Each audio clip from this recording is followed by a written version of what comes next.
사무엘하 21장 1절에서 6절 말씀입니다.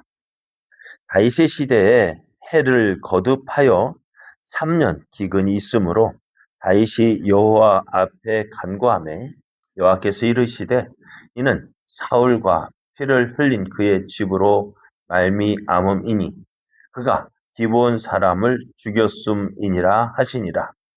기브온 사람은 이스라엘 족속이 아니요 그들은 아모리 사람 중에서 남은 자라. 이스라엘 족속이 전에 그들에게 맹세하였거늘 사울이 이스라엘과 유다 족속을 위하여 열심히 있으므로 그들을 죽이고자 하였더라. 이에 왕이 기브온 사람을 불러 그들에게 물으니라. 다시 그들에게 묻되 내가 너희를 위하여 어떻게 하랴? 내가 어떻게 속죄하여야 너희가 여호와의 기업을 위하여 복을 빌겠느냐 하니 기브온 사람이 그에게 대답하되 사울과 그의 집과 우리 사이의 문제는 은금에 있지 아니하오며 이스라엘 가운데에서 사람을 죽이는 문제도 우리에게 있지 아니하니이다 하니라. 왕이 이르되 너희가 말하는 대로 시행하리라. 그들이 왕께 아뢰되 우리를 학살하였고 또 우리를 멸하여 이스라엘 영토 내에 머물지 못하게 하려고 모해한 사람의 자손 7사람을 우리에게 내주소서. 여호와께서 택하신 사울의 고을 기브아에서 우리가 그들을 여호와 앞에서 목매어 달겠나이다 하니 왕이 이르되 내가 내주리라 하니라. 아멘. 할렐루야. 우리를 사랑하신 하나님의 크신 사랑 안에서 새 날이 시작되었습니다. 하나님께서 허락하신 오늘 하루가 우리를 사랑하시는 하나님의 사랑을 온전히 믿고 그 사랑 안에서 행함으로 하나님의 선하신 뜻을 이루어가는 은혜의 날 되기를 예수님의 이름으로 축복합니다. 오늘 우리에게 주신 하나님 말씀을 통해서 하나님은 기도하는 사람의 기도를 들어주십니다. 하나님은 기도하는 사람의 기도를 들어주십니다. 이런 제목으로 하나님 말씀을 증거하겠습니다. 압살롬의 반란 이후에 흩어졌던 민심을 회복하고자 했던 다윗의 계획이 세바의 반란으로 어떻게 보면 흐지부지 되는 것 같았습니다. 그래서 다윗의 생각은 어서 이 세바의 반란을 빨리 진압해야 되겠다 생각이 들었습니다. 그래서 아마사를 불러서 군 지휘관으로 삼고 3일 내에 군사를 모집해서 이 세바를 뒤쫓으라 했지만은 아마사가 조금 지체가 더 졌습니다. 그래서 다윗은 아비새를 다시 세워서 다윗의 군대를 시켜서 이 세바를 추격하게 합니다. 그런 가운데 요압이 이 아마사를 죽이고 이 요압의 그 모든 군사의 지휘권을 가지고 세바를 추격해서요. 이제 이스라엘 최북단 아벨성으로 도망간 이 세바와 그 반란군을 뒤쫓고 결국 세바는 그 아벨성의 지혜로운 여인으로 인하여서 그의 머리가 잘라짐으로 세바의 반란이 끝이 났습니다. 이 세바의 반란이 진압이 되어진 후에 다윗은 예루살렘으로 돌아온 다윗은 이스라엘의 체제를 정비하게 되어졌고 다윗의 왕권은 강화가 되어져서 다윗의 나라는 이제 안정된 나라가 되어졌습니다. 이러한 가정을 지나서 생각해 보면은 사람이 아무리 좋은 계획을 세운다 한들 부족한 것이 있고 또 그 부족한 것을 하나님이 채워주시지 아니하시면은 우리는 아무것도 할 수 없다라는 결론이 내려집니다. 그럼 우리는요 어떻게 해야 될까요?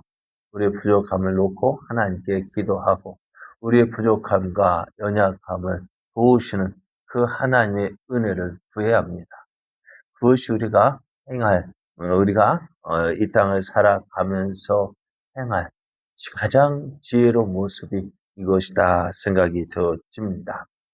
예, 오늘 말씀에는요, 이 다윗이 이스라엘을 통치하는 가운데 있었던 일들을 기록하고 말씀하고 있는데요.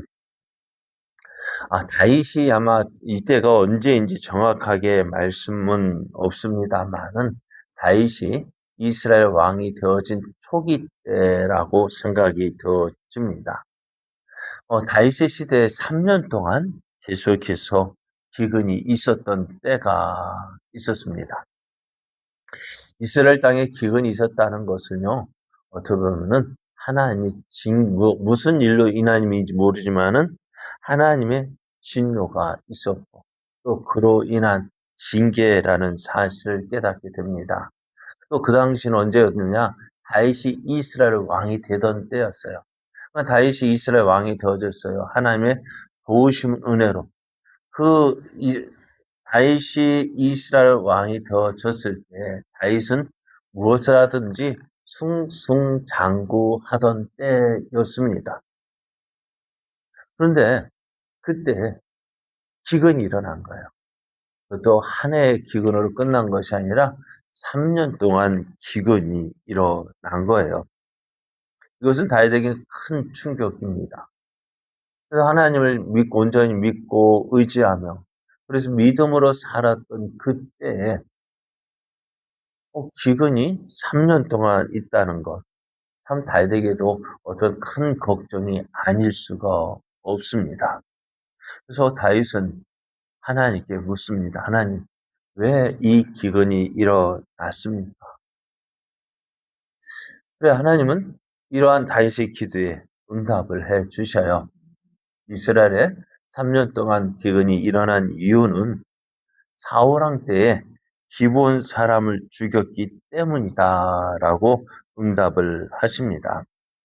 2절 말씀을 보면 기브온 사람은 이스라엘 족속이 아니요 그들은 아모리 사람 중에서 남은 자라. 이스라엘 족속들이 전에 그들에게 맹세하였거늘 사울이 이스라엘과 유다 족속을 위하여 열심히 있으므로 그들을 죽이고자 했다라고 이야기합니다. 기브온 족속이 어떤 족속입니까? 사실 이 기브온 족속 말씀한 대로 이스라엘 사람 아니에요. 가나안 족속입니다. 이스라엘이 가나안 땅을 정복할 때 하나님께서 진멸하라고 멸하신 그 가나안 족속입니다. 그런데 그 기브온 족속이요, 이스라엘이 이 가나안 땅을 점령하는 가운데서도 살아남았습니다. 무엇 때문일까요? 그때 그 이스라엘이 힘이 없어서가 아니라 어떻게 보면은 이렇습니다. 여리고 성을 점령한 후에 이 기브온 족속이요, 이스라엘 두고 크게 두려워합니다. 그래서 이스라엘 두려워해서 아주 먼 곳에서 온 것처럼 꾸며서 여호수아를 찾아갑니다. 그래서 이스라엘과 할진을 맺자고 하는데요. 사실 기브온 족속은요, 여리고에서 그리 먼 곳에 먼 곳에 있는 족속이 아주 가까운 곳에 있는 족속입니다. 근데 이스라엘이 강하다는 사실을 알고 그들이 지혜를 깨를 내어서 먼 곳에 온 것처럼 꾸미고 그래서 이스라엘에게 하친을 맺자 해서 여호수아가 하친을 맺었는데요. 급하게 하친을 맺었습니다. 알아보지 않고 맺었습니다. 또 기도하지 않고 맺었습니다. 결국 어떻게 해요? 이 기브온 족속이 이스라엘과 기브온 족속 가운데 언약을 맺었는데요. 여호와의 이름으로 언약을 맺었기 때문에 이제 기브온 족속은 멸망당하지 않지만은 이스라엘 가운데서 종으로 노예로 생활하게 되어졌습니다. 그런데 이 기브온 족속을요, 사울이 이스라엘 가운데 열심을 낸다 싶어서 이 기브온 족속을 죽인 일이 있었던 것입니다. 그래서 이스라엘 입장에 이 기브온 족속 입장에서 보면은요, 어떻게 해요? 사울이 이 언약을 깨고 자신들을 죽이려 했을 때 얼마나 억울했을까요? 우리가 기본 이 이스라엘 땅에 있는 것, 여호와의 이름으로 언약을 맺고 그 언약으로 인해서 그 이스라엘 땅에서 평안히 지내고 있었는데요. 근데 사울이 이 언약을 깨고 자신들을 이스라엘 땅에서 진멸하고자 했고, 그로 인해서 많은 사람이 죽었다면은 이 기본적 수는 얼마나 억울했을까요? 그렇지만 억울한데요. 더 억울한 것은 뭐냐면요. 그 억울한 일을요. 어디에 가서 하소연할 데가 없다는 것이 더 억울한 거예요. 내 억울함을 어디 가서 풀 수 있다면은요. 그렇게 얼마나 다행인가요? 근데 기본 족속이요. 어느 누가 자신들의 말을 들어줄까요?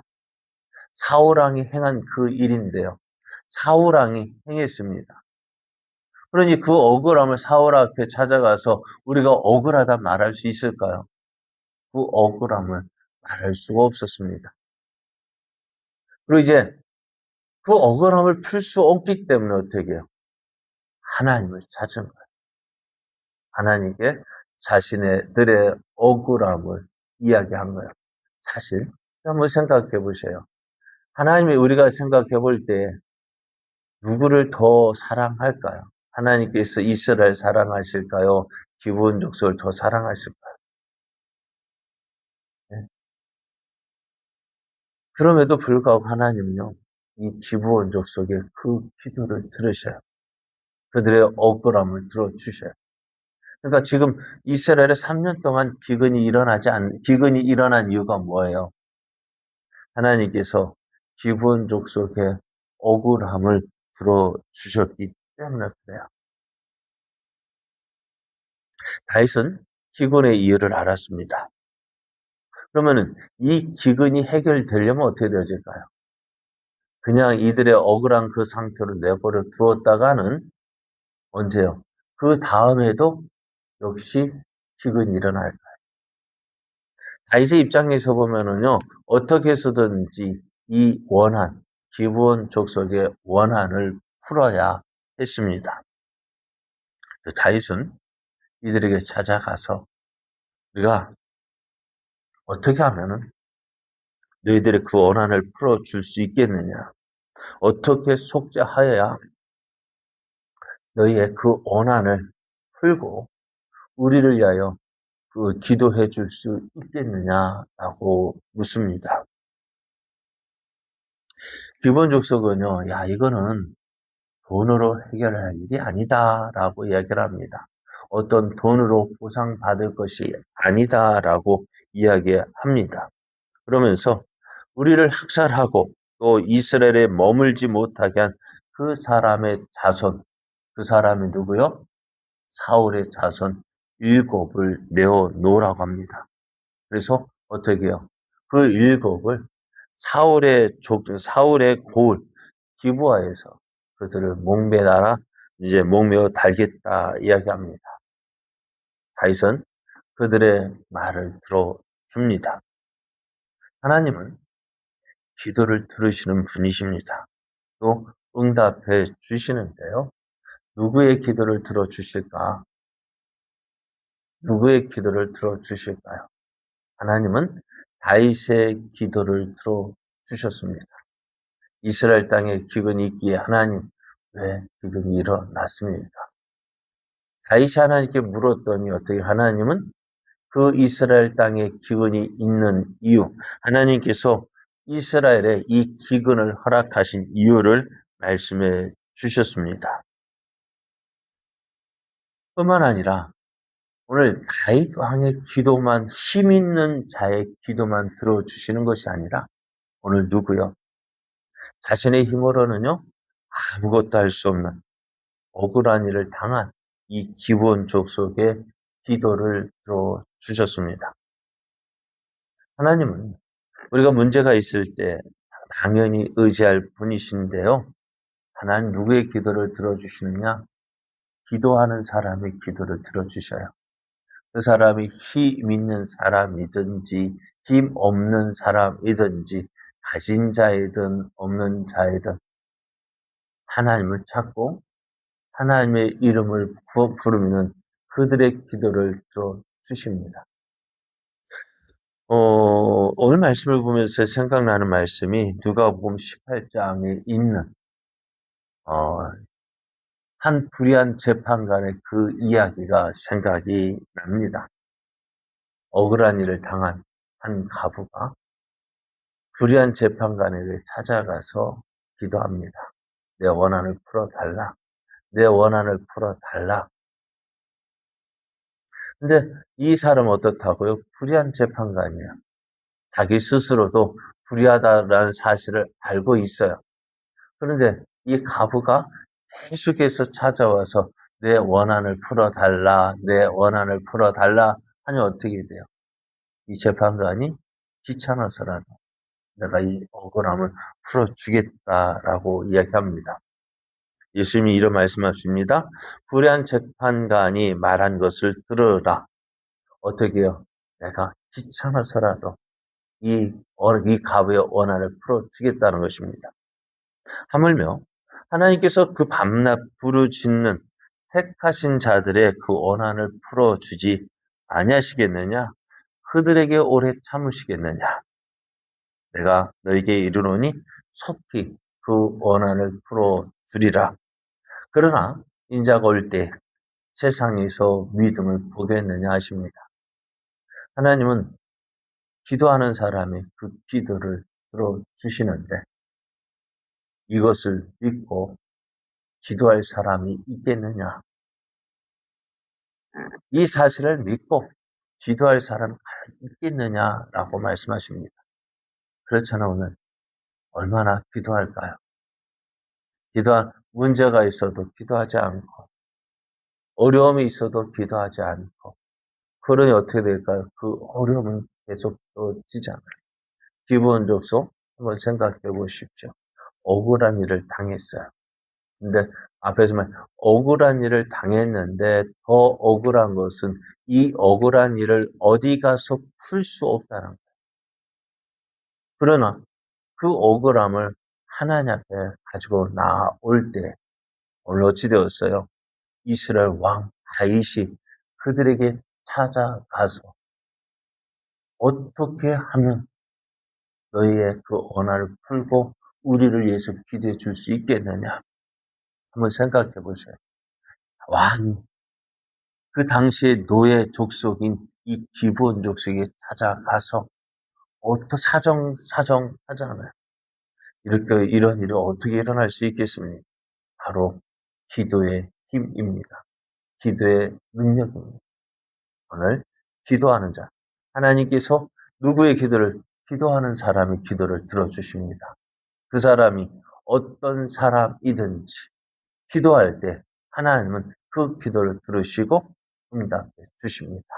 이 사실을 믿고요. 우리 더욱더 하나님 앞에 기도하며 나아가 하나님께서 우리의 기도를 들어주시고 응답해 주시고 더 좋은 것들로 그러니까 세상 사람 기도하는 사람 앞에 꼼짝 못하는 그런 삶을 살아가는 저와 여러분 되어지기를 예수님의 이름으로 축복합니다.